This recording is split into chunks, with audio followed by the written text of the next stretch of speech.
지난 3일 동안 평안하셨습니까? 네. 누구는 그러더라고요. 자기가 성인이 된 이후에 세상살이가 좋아졌다고 들은 적이 단 한 번도 없다고. 계속 안 좋다, 안 좋다는 얘기만 들었다고. 안 좋은 거 사실이죠. 세상살이가 참 만만치 않습니다. 직장에서 치이고 사람 관계에 상처받고. 그래도 한번 또 외쳐보겠습니다. 된다, 된다 하면 진짜 되고, 안 된다, 안 된다 하면 진짜 안 된다. 네, 직장인들이 퇴근을 하며 제일 많이 하는 생각을 물어봤어요. 퇴근할 때 무슨 생각을 제일 많이 하십니까? 1등이 뭐였을 것 같으세요? 네? 빨리 집에 가고 싶다. 1등이 혼자 있고 싶다. 요즘은 식당에 가도 혼밥 하는 분들이 더 많고, 카페에 가도 다들 이어폰 꽂고 자기들만의 세상에 들어가 있는 걸 봅니다. 바야흐로 고립의 시대이죠. 그래서 요즘 젊은 남성들이 결혼을 하고 아이가 생기면 이렇게 말한대요. 집으로 출근한다고. 그래서 집을 나오면서 회사로 퇴근한다 이제 이렇게 얘기를 한다는 거예요. 그만큼 삶이 힘들고 어렵다 이 말이겠죠. 하지만 우리 동산교회 성도들은 수요일 저녁 이 늦은 시간에도 주님의 전을 찾아 예배하는 성도님들 주님께서 기뻐하실 줄로 믿습니다. 오늘 말씀의 배경이 되는 예루살렘 교회의 상황은 그리 녹록지 않은 상황입니다. 우리의 현 시대와 비슷할지도 모르죠. 밖에서는 대제사장들과 사두개인들이 사도들을 잡아가려고 눈에 불을 켜고 감시하고 있었습니다. 안으로는 더 무서운 일이 일어났는데요. 바로 앞절에 나오는 아나니아와 삽비라 부부의 사건입니다. 거짓말하다가 그 자리에서 죽음을 맞이한 부부의 이야기죠. 만약 여러분들 우리 교회에서 이런 일이 일어났다면 여러분은 어떻게 하시겠습니까? 다음 주일 예배에 나오시겠어요? 안 나오시겠어요? 예배를 드리는데 갑자기 누가 잘못됐어. 그러면 다음 주일날 교회에 나오고 싶으시겠어요? 안 나오고 싶으시겠어요? 아마 우리 교인들은 안 그렇겠지만 보통 사람 같으면 무서워서 혹은 시험 들어서 교회를 떠나는 분들이 많았을 겁니다. 그런데 오늘 본문 12절을 한번 보세요. 우리 다 함께 한 목소리로 한번 읽어볼까요? 시작. 사도들의 손을 통하여 민간의 표적과 기사가 많이 일어나매 믿는 사람이 다 마음을 같이하여 솔로몬 행각에 모이고. 아멘. 숨어도 모자랄 판인데 예수님을 믿는다는 게 자랑할 것이 아니라 박해가 되던 시대인데, 박해 원인이 되던 시대인데, 그들은 숨어도 모자랄 판에 마음을 같이하여 어디에 모였다고요? 솔로몬 행각이라는 공개적인 장소에 모였어요. 억지로 끌려 나온 게 아니에요. 마음을 같이하여 모였다 이렇게 기록하고 있죠. 도대체 어떤 힘이, 어떤 능력이 이들을 이 위험천만한 광장으로 불러내었을까요? 오늘 저는 여러분과 함께 이 초대교회 성도들이 발견했던 이 모임의 비밀, 그리고 우리가 회복해야 할 모임의 능력을 함께 나눠보고자 합니다. 가장 우선적으로 솔로몬 행각은 예루살렘 성전 동쪽에 길게 뻗은 지붕이 있는 복도와 같은 곳입니다. 이게 그 당시 예루살렘 성전의 모습이에요. 빨간색으로 동그라미 쳐놓은 거 보이세요? 솔로몬스 포치, 저게 동쪽 벽 위에 나무로 된 기둥들을 쭉 늘어놓고 그 위는 백향목으로 지붕을 씌운 거예요. 그래서 그 밑에서 비와 뜨거운 햇볕을 피할 수 있는 곳이죠. 성전 안에서도 아주 독특한 위치고, 사실 솔로몬 행각은 하나님께서 말씀하신 건 아니에요. 이렇게 만들어라 라고 말씀하시지 않았어요. 그런데 솔로몬 때 완성된 성전이 바벨론 때 무너지고 나서 제2차 성전을 세웠는데, 나중에 예수님 때 왕이었던 헤롯 대왕이 유대인의 환심을 사고자 성전을 더 화려하게 꾸미기 시작했어요. 그래서 그것을 헤롯 성전이라고도 하고 3차 성전이라고도 하고 말하는데, 그 3차 성전 때 만들어진 곳이죠. 지성소, 저 가운데 T자로 생긴 모양이 지성소예요. 그 지성소는 누구만 들어갈 수 있어요? 대제사장만 1년에 한 번 들어갈 수 있는 곳이고요. 그 옆에 붙어 있는 곳이 성소예요. 거기는 제사장만 들어갈 수 있죠. 그리고 그 옆에 보면 조그만 담이 이렇게 있는데, 그 안은 유대인들 남자만 들어갈 수 있는 유대인의 뜰이라고 하고요. 지금 빨간색 지붕이 있는 것처럼 보이죠? 그 위에 보면 뭐라고 써져 있냐면 코트 앤 젠타일스라고 되어 있는데, 이게 바로 이방인의 뜰을 말하는 거예요. 그 이방인의 뜰에 솔로몬 행각이 있었죠. 그러니까 이방인의 뜰은 누구 들어와요? 유대인 남자도 들어오고요, 여자도 들어오고요, 아이들도 들어와요. 그러니까 사람이 제일 많이 모였던 곳이 바로 이곳이겠죠. 그죠? 사람이 제일 많이 모일 수 있는 곳, 완전히 열린 공간이에요. 그러니까 초대교회 성도들은 숨어들어도 모자랄 마당에 다락방에 나와 저곳에 모인 거예요. 그래서 보면 이렇게 모인 거죠. 이해가 되시죠? 이제 이렇게 보니까 지붕이 막 있고, 그 위에는 백향목 나무로 덮었고, 사람들이 이방인의 뜰이니까 남자든 여자든 어린아이든 그 앞에서 다 모여 있었던 거예요. 그런데 그들은 숨어 있는 신앙이 아니라 사람들이 많이 모인 곳에 예수님을 증거하기 위해 나왔어요. 요즘 말로 하면 솔로몬 행각은 아마도 우리가 3, 4 모여 이야기를 나누는 카페나 휴게실이나 아파트 단지의 벤치나 교회 앞마당이나 로비나 이 정도로 볼 수 있는 거예요. 사회학자 레이 올드버그라는 사람은 이런 곳을 제3의 공간이라고 불렀어요. 집도 일터도 아니지만 마음 편하게 나누고 쉴 수 있는 곳, 그걸 제3의 공간이라고 불렀는데, 초대교회는 바로 세상 사람들에게 그런 안식처가 되어주고자 솔로몬 행각에 모였던 겁니다. 12절에 나오는 마음을 같이하여 라는 말을 좀 보고자 합니다. 수천 명이 모였는데 어떻게 마음이 하나가 될 수 있을까요? 저곳에 있던 3천 명의 사람들이 그날 세례를 받았다고 했으니까 3천 명보다 훨씬 더 많은 사람들이 모여 있을 텐데, 그러면 왜 어떻게 그 수천 명의 사람이 마음이 하나가 될까요? 우리 여기 20명 남짓 이렇게 앉아 있는데도 마음이 하나가 될까 말까인데, 성격도 다르고 생각도 다르고 환경도 다르고 다 다른데 어떻게 마음이 하나가 될 수 있을까요? 혹시 가을 저녁 하늘에 새들이 떼를 지어 춤추며 이렇게 막 다니는 거 보신 적 있으세요? 요런 그림? 요게 찌르레기라는 새래요. 찌르레기.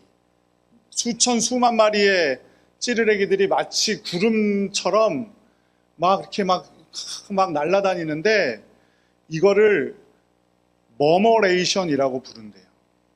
그런데 정말로 신기한 건 새가 저렇게 많은 새가 저렇게 빨리 확 날아다니는데도 불구하고 서로 부딪히지 않는다는 거예요. 그런데 이 과학자들이 이 현상을 연구하려고 하다가 놀라운 사실을 발견한 게 뭐냐면, 저 수만 마리의 새들 중에 전체를 통솔하는 대장새가 없다는 거예요. 대장새도 없는데 어떻게 저 많은 새들이 한 마리도 부딪히지 않고 갈까요? 대신 저 새들은 딱 하나의 규칙을 지키는데, 바로 내 옆에 있는 7마리만 본다는 거예요. 왼쪽으로 3마리, 오른쪽으로 3마리. 그러면 자기까지 7마리죠? 전체를 다 보려고 하지 않는데요. 내 옆에 있는 제일 가까이에 있는 3마리만 본대요. 그러면 그 옆에 사람은 또 넓어지겠죠? 나와 다른 3마리를 꼽겠죠? 7마리, 또 옆에는 또 7마리, 그렇게 움직이다 보니까 서로 7마리의 날개짓을 느끼면서 그 친구가 오른쪽으로 돌면 나도 오른쪽으로 돌고, 내려가면 나도 내려가고, 그게 그렇게 서로 서로에게 그 날개짓의 그 바람이 느껴지고 전해지니까 저런 아름다운 모습을 보여준다는 거예요. 이게 바로 한 마음으로 모인다는 뜻입니다. 우리가 이 세상의 모든 기독교인들과 다 친해질 수는 없어요. 그리고 우리 동산교회 모든 성도들과 다 친해질 수는 없어요. 모든 성도님들의 집안의 숟가락 개수가 몇 개인지, 아들은 누군지 딸은 누군지 다 알 수는 없죠. 하지만 하나님께서 나에게 가장 가까이에 붙여주신 성도들은 있음을 꼭 기억하시기 바랍니다. 내 속회 식구들, 우리 선교회 회원들, 함께 봉사하는 팀원들, 그분들과 깊이 연계하고 교제하다 보면 어떻게 되는 겁니까? 우리 모두가 하나로 연결되고 하나가 되는 거죠. 내 옆에 있는 지체가 울면 나도 울고, 그가 웃으면 나도 웃고, 그에게 기도가 필요할 때 내가 기도를 해주고, 그러다 보면 다 모두가 하나로 연결되는 거죠. 이것이 바로 성경이 말하는 합심입니다. 옛날에 대통령이 했다는 아주 유명한 말이 있죠. 뭉치면 살고 흩어지면 어떻게 돼요? 죽는다. 이게 영적인 원리에도 적용이 되는 것 같아요. 이 찌르레기들이 왜 이렇게 뭉쳐 있냐면 자기들을 잡아먹은 더 포식자 새를 피하기 위해서, 우리가 이만큼 이렇게 큰 새다라는 걸 보여주기 위해서 그렇게 뭉쳐서 날아다닌다는 거예요. 그것처럼 우리도 함께 서로 연결되어 환난의 때도 이기고 어려움도 이기고 의심 드는 마음도 이길 수 있는 우리 모두가 되기를 간절히 축복합니다. 그런데 오늘 13절에 보면 조금 이해하기 어려운 말씀이 나옵니다. 함께 읽어보죠. 그 나머지는 감히 그들과 상종하는 사람이 없으나 백성이 칭송하더라. 아멘. 이게 무슨 말씀입니까? 나머지는 감히 끼어들지 못했다. 아마도 아나니아와 삽비라의 사건을 보고 저기 가서 함부로 거짓말했다간 큰일 나겠구나 라고 생각하고 두려워하며 다가가지 못했다라는 뜻일 거예요. 그럼에도 불구하고 초대교회 성도들을 백성들이 칭찬했다라는 거죠. 나는 두려워해서 가지는 못하지만 그들이 거짓말하지 않고 살아가려는 노력하는 모습들, 죄를 단호히 끊어내는 모습들을 보며 칭찬했다. 이것이 우리의 모습이 되어야 합니다. 믿지 않는 사람들에게 니네도 똑같구나가 아니라, 야, 니네들은 정말 다르긴 다르구나, 뭔가 다르긴 다르구나. 나는 감히 그렇게 살 수는 없지만 너희들 칭찬받아 마땅해. 나는 말을 들어야 하지 않겠습니까? 그것이 우리의 모습이 되어야 합니다. 우리가 한 마음을 품고 이런 모습을 향해 나아가야 하는 겁니다. 한 마음을 품고 남을 사기쳐먹고 악행을 일삼으려고 한다면 한 마음이 되느니만 못한 것이겠죠. 하지만 서로 하나 되어서 거룩한 하나님의 백성의 모습을 보여주고, 정말 우리 가운데 사랑이 어떻게 작용되고 동작하는지를 믿지 않는 사람들에게 보여주고, 그렇게 될 때 믿지 않는 사람들이 우리를 칭찬하게 되고 그들 가운데 믿음에 대한 필요에 대해서 느껴지지 않을까요? 그죠? 우리가 믿지 않는 사람들에게 그런 모습 보여줄 수 있는 우리 모두가 되기를 간절히 축복합니다. 오늘 15절, 16절 보면 이렇게 진실한 마음으로 서로 연결되어서 모였을 때 어떤 일이 일어났는가를 보여주고 있습니다. 함께 읽어보겠습니다.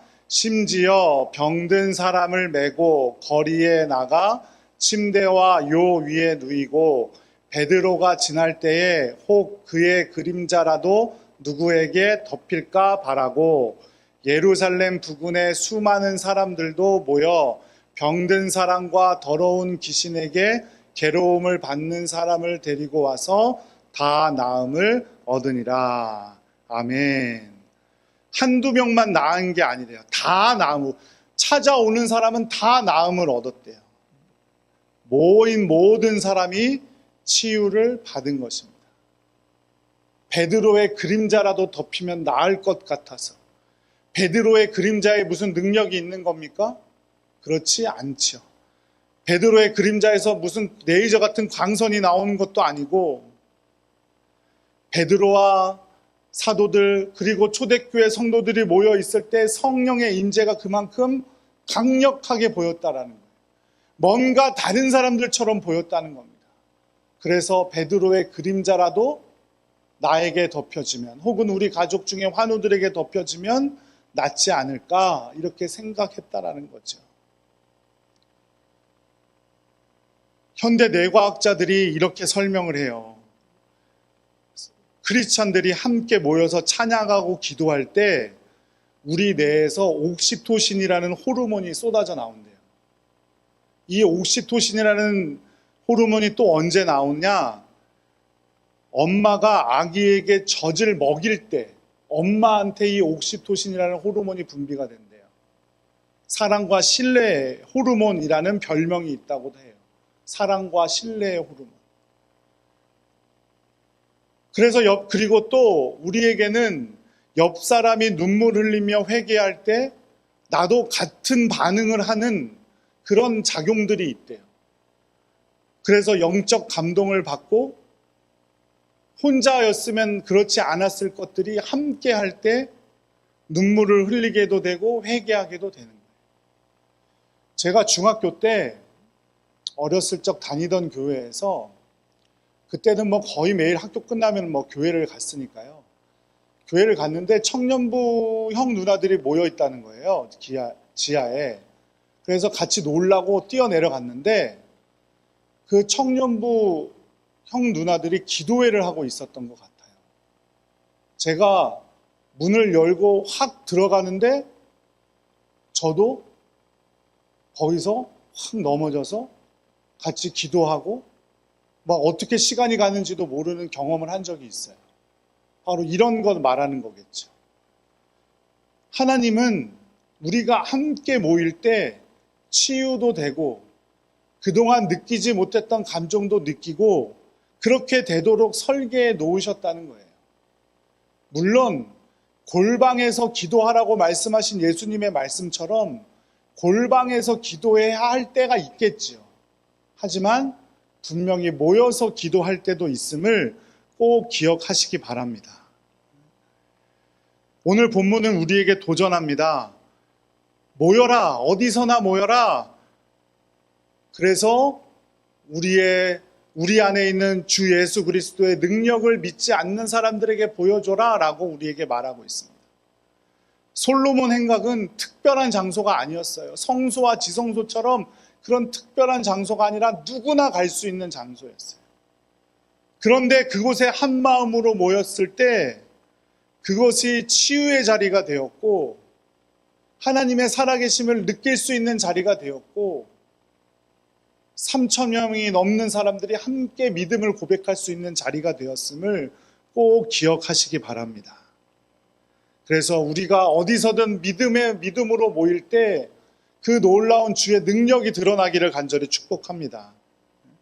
우리의 직장에서, 우리가 거하는 가정에서 우리가 함께 모여 우리의 영적인 그림자가 덮이는 그곳마다 놀라운 주님의 역사가 일어나기를 간절히 축복합니다. 우울한 사람은 웃음을 찾고 절망 중에 소망을 얻는 역사가 일어나기를 간절히 기도드립니다. 베드로라서 사도라서 그런 일이 있었던 게 아니에요. 우리 안에 계신 예수님 때문에 그런 일이 있었던 겁니다.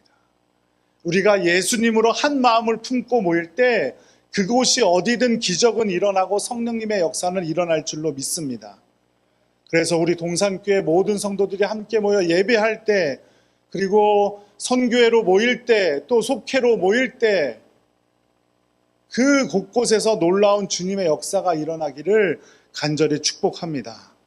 그럴 때 주님의 역사는 놀라움으로 우리와 항상 함께 있을 것이고 그것을 믿지 않는 사람들까지 보게 될 줄로 믿습니다. 제가 어떤 한 목사님이 하신 말씀인데요. 제가 참 은혜가 돼서 제가 기도할 때 많이 쓰는 구절이 있어요. 뭐냐면 기적이 상식이 되는 교회. 기적이 상식이 되는. 그거 기적이 일어났는데 그거 뭐 우리한테는 뭐 그냥 뭐 항상 일어나는 일이고 그런 교회가 우리 교회가 되기를 간절히 축복합니다.